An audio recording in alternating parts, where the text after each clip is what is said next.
everyone. Welcome back to Limitless Live. This is Olga Benyaminov, owner and founder of Exceed Learning Center. And this month, I want to focus on intellectual life. If you were here with me last week, we talked about that. Intellectual life is how you expand your mind, how you strengthen your thinking, and actually how you become a lifelong learner. We talked about that concept last week, and I want you all to identify yourself as a lifelong learner.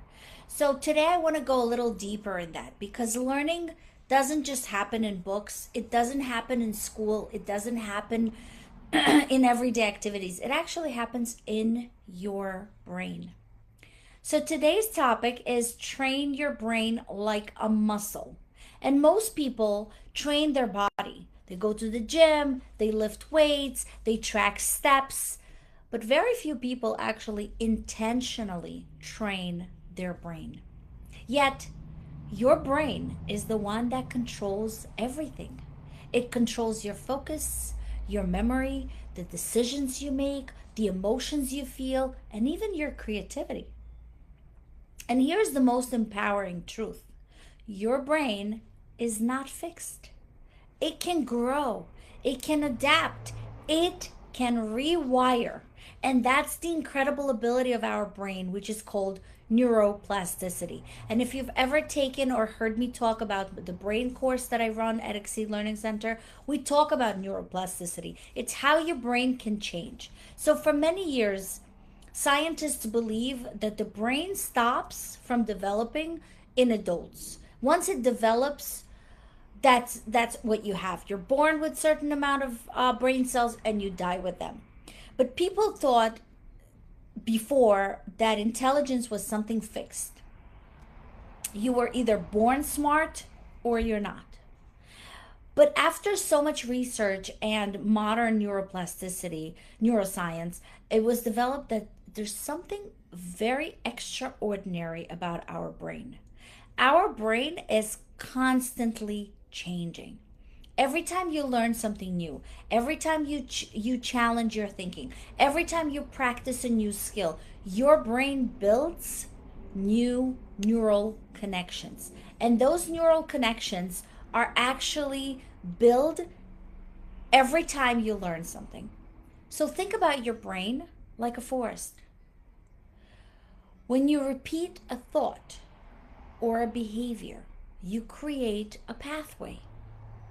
The more you use the pathway, the stronger it becomes. But the key is that if you don't use a pathway, it also becomes weaker. So you're actually harming yourself by not doing it. Your brain literally follows the rule: use it or lose it.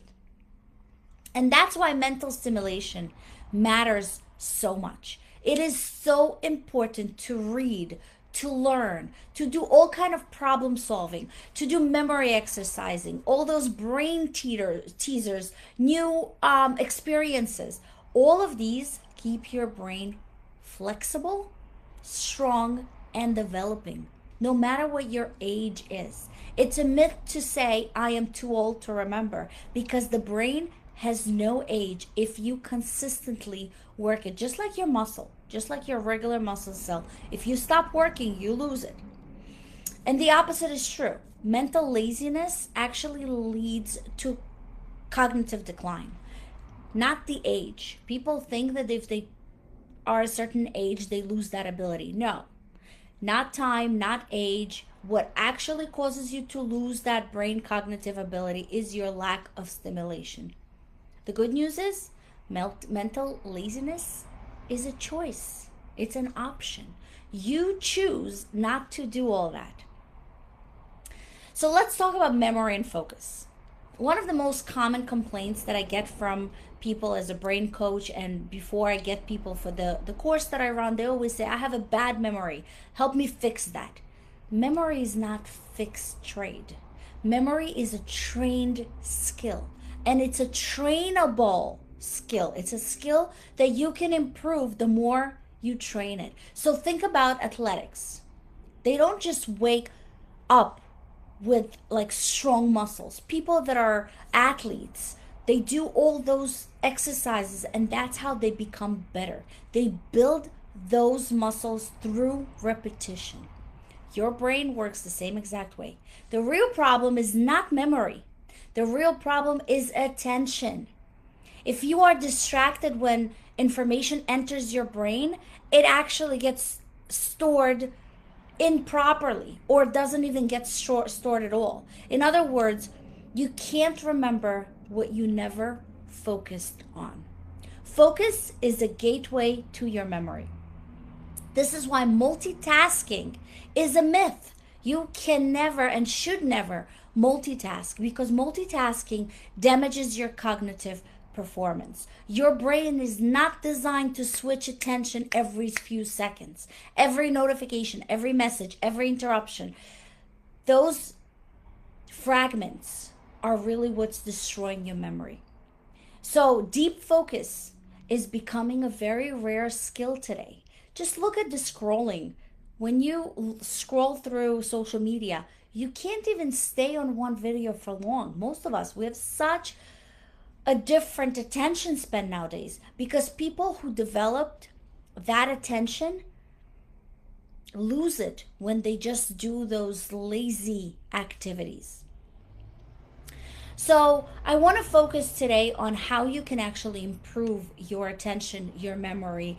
And besides the fact that memory is a skill that you can develop, there are certain things that you should do on daily basis in order to improve your cognitive abilities. So, I'm going to talk about the 5 pillars of your cognitive strength. And if we want a strong brain, we actually must support them with the same way that we support our body. So those 5 pillars of cognitive strength are so important. The first thing I always talk about is sleep. Sleep is not a waste of time. And I think as you age, as I aged, I started appreciating sleep more. Sleep is definitely your brain maintenance. During your sleep, that's when your body or your brain removes toxins, strengthen your memory, and consolidate learning. Chronic sleep deprivation damages your focus, mood, and memory. Your brain needs the rest to perform. And I always tell my students, if you have a test the next day, don't study all night. Don't pull those all-nighters because your brain needs that consolidation of memory. I also say if you go and study throughout the day, take naps in between. And when I say nap, it's not a long 2 hour sleep, 10 to 15 minutes. When you sleep, your brain consolidates all that information and puts it into some kind of folders, just like a computer folder. And just to give you that example, if you have multiple children, it happens that sometimes you name one child by the name of the other, right? And it happened to me too, because the only time that happens is if you're not focusing. So your brain is saying, okay, I need a name of a child, but you're going to a folder named, right, quote unquote, children. And it just pulls the first name. So a lot of times it happens, and I know it's weird, but if you've had it, you know exactly what I'm talking about. If I want to refer to one child, but I'm repeating all the names of the other children, because you're not focusing. If you just slow for a second, you focus for a second, and then you say you will not make a mistake. So sleep actually consolidates those folders. Sleep, while you're sleeping, your memory goes in the correct file, so then when you need to access it again, you're able to find it better. So brain fog is experienced when people are lacking sleep. That's why you shouldn't be driving when you're not having enough sleep, because your brain is not functioning as well. So that's the very first, and I think it's so important that you get enough sleep. A lot of people ask me, how much sleep do I need to get? So statistically, for adults, right, and it changes with children and teens. Teens need to get enough sleep. Statistically, anywhere between 7 and 9 hours a night. There is no such thing as paying back. So if you slept 4 hours today but 12 hours tomorrow, you are not paying back for the deprivation of sleep. You can't go back and add those hours for the day before. Every day you need to get 7 to 9 hours. And if you don't know how many hours are good for you, because each of us have a different amount of sleep that is really good for us, just see, when do you wake up on a weekend when you don't need to go anywhere without an alarm? If you wake up at a specific time, just count how many hours was that without putting an alarm, without forcing yourself to wake up. Test that. Usually 7 to 9 hours is great. Now also keep in mind, oversleeping is as bad as undersleeping. When you're sleeping too much, that is also bad for you because your brain goes into this stress. When do we sleep a lot? When we're sick, when we're depressed or having mood issues or situations that are happening. That is because your brain or body goes into survival mode. So oversleeping is actually as bad as undersleeping. Watch that, and that is important. That's the very first most important pillar of your memory. The second pillar is movement. The more you move, the more you groove. Our brain has those grooves, just like a walnut. If you are not familiar with, if you're familiar with that, so the more you exercise, the more grooves you have. So it's as if you're increasing the amount of memory storage that you have in your brain. So exercise is the most powerful brain booster. Physical activity increases your blood flow to the brain, and it also stimulates the release of BDNF, brain derived neuropathic factor. It's also called the fertilizer for the brain. And movement literally helps neurons grow. Even a daily walk, count your steps, 10,000 steps a day, even a daily walk improves your cognitive function. So definitely make it a habit to exercise every single day, whatever you can do and whatever is permitted by your health. The third very important pillar is nutrition. Your brain uses about 20% of your body's energy. So what you eat directly affects how you think. Brain supports food are things like fatty fish, leafy greens, berries. Berries are very important for the brain. They have antioxidant and other benefits. Nuts, seeds, olive oil, and there are so many other foods that I cover during my course that you really need to eat daily. All of that food supports brain health, and it also reduces inflammation. Your brain is built from what you actually feed it. So if you feed your brain with sugar, and yes, our brain uses sugar as the first source of ATP, of energy, but those sugars actually also cause this up and down increase and decline of insulin, so which is not good. You get that very happy moment and then a crush that is not healthy for you. So using foods that actually don't spike that insulin level is a lot better for you. Sugars are really not good for your brain. The sugar is good to use as ATP, but there are different types of sugars that are good. So sweets and all of these other bad sources are not good for you. The fourth pillar is mental stimulation. Your brain thrives on challenges. Challenge yourself. Choose something that you haven't done and just learn about it. Learn a language. Learn how to play chess. Chess, I always refer to it as the game of life, and it's so interesting. There's so many videos explaining how chess is so creative for your mind. So learn. If you don't know how to play chess, learn it. I do offer those classes at the center if you are ready to challenge yourself. Reading complex ideas, read different things. So a question I get, especially from people that read a lot as their job, attorneys, does this count? I read so many contracts, does this count? No, it doesn't. You need to read something that doesn't have to do with your profession, something that challenges, something that you think about, something that you didn't know about it. And that is where that actually increases your cognitive ability. Practice memory techniques. There's so many memory techniques that I can teach you. Reach out to me. There are so many games that you can play. Yes, games, even for adults. There are things that we should play daily, things that are very simple. that you can do on daily basis, just about 5 to 10 minutes. That doesn't have to be for long hours. And no, video games are not good for your brain. All that stimulation is actually damaging your brain. So all of these activities that I mentioned create new neural connections. Comfort zone weakens your brain. Challenges is what's strengthening your brain. And the fifth pillar, not the only five, but these are the five major ones. The fifth pillar is stress regulation. Chronic stress floods the brain with cortisol. Cortisol is the stress hormone, and cortisol damages the areas responsible for memory and learning.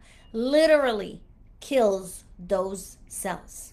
So it's important to learn how to manage stress, and it's not just for the emotional care, it's actually for your brain protection.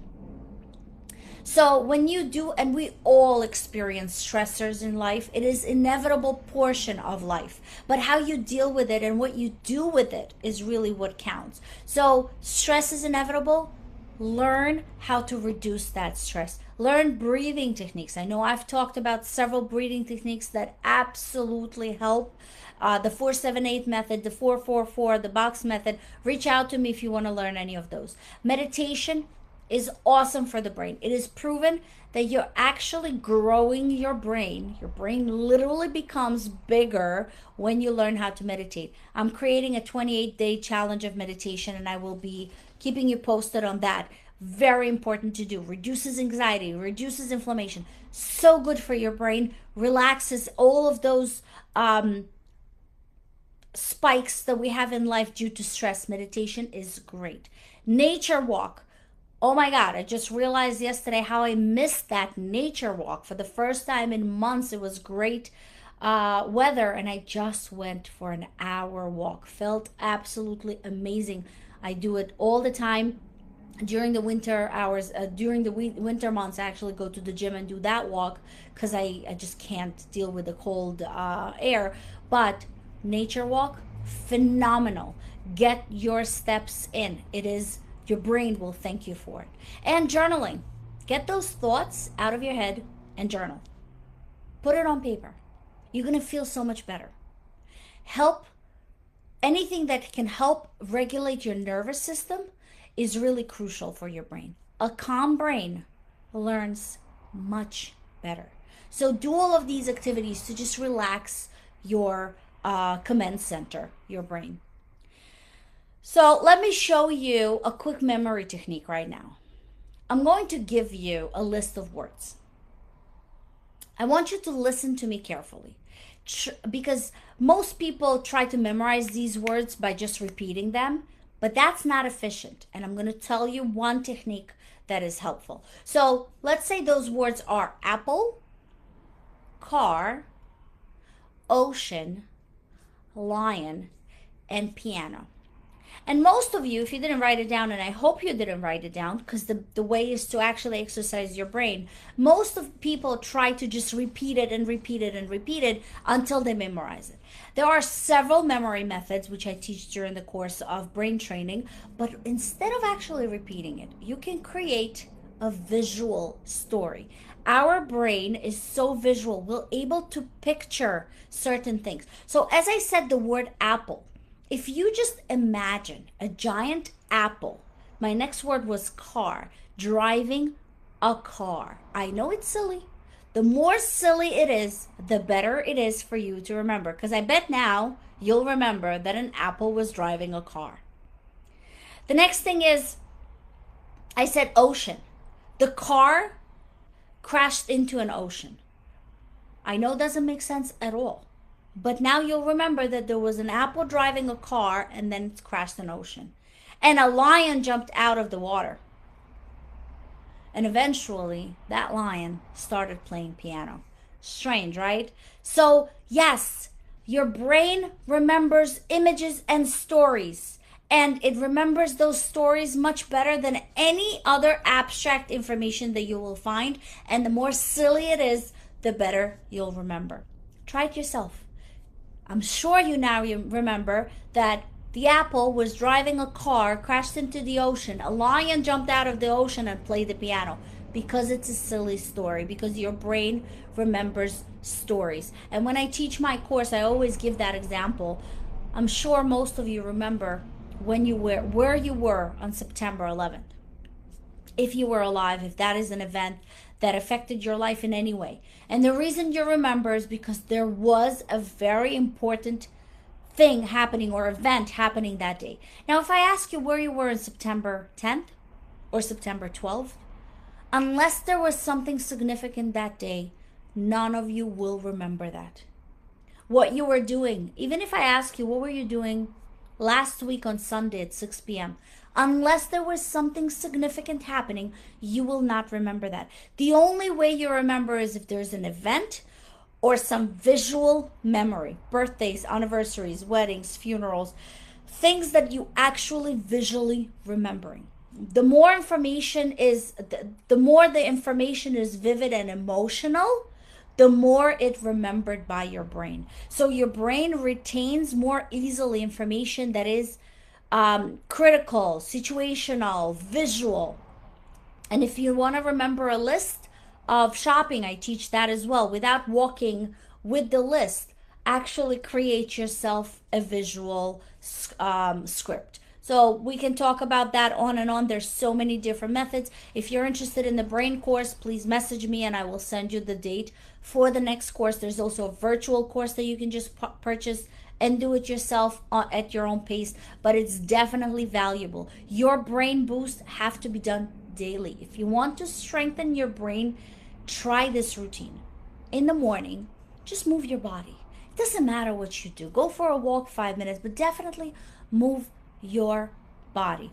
Drink water. Water is crucial for the brain. Your brain is mostly made up of water. Avoid immediate scrolling on your phone. Less stimulation for the brain is so important. During the day, midday, learn something new for 20 to 30 minutes. People tell me a lot of times, I don't have time for that. You find the time. You schedule that in your day intentionally. I'm sure you sit on the toilet for at least 10 to 15 minutes a day. Find that time and learn something new. Put a book in there. Read something. Don't scroll on your phone. Read, study, learn a new language. Learn something you don't know. And there's always something you don't know. And in the evening, reflect on what you learned. Repeat something you've learned. Reduce screen exposure before you go to sleep. If people that are struggling with insomnia and cannot sleep, reduce at least hour to 2 hours before you go to sleep. Less screen. Put a book. You'll fall asleep while reading it. Meditate. I put meditation every night before I go to sleep. Works like a miracle for me. So throughout the day, stay curious, because curiosity keeps the brain alive. Your brain is the most powerful tool that you will ever own. It is your own vehicle. And just like you wouldn't put crappy gas in your car, don't fuel your brain with crappy food. But like any tool, it must be used. Train your brain. Challenge your brain. Protect your brain. And don't forget to feed it healthy food, because your brain grows stronger. Your thinking becomes clearer. Your confidence becomes deeper, and your potential expands. Next week, I'm going to talk more about something equally important: how to think deeply in a world of information overload. There is so much information today. So I'm going to talk about that. That is also something that we need to learn how to use it. And until then, remember, your brain is not fixed. It is flexible. And every day you are either strengthening it or neglecting it. Choose growth. And I will see you again next week on my Limitless Live. Thank you for joining me today.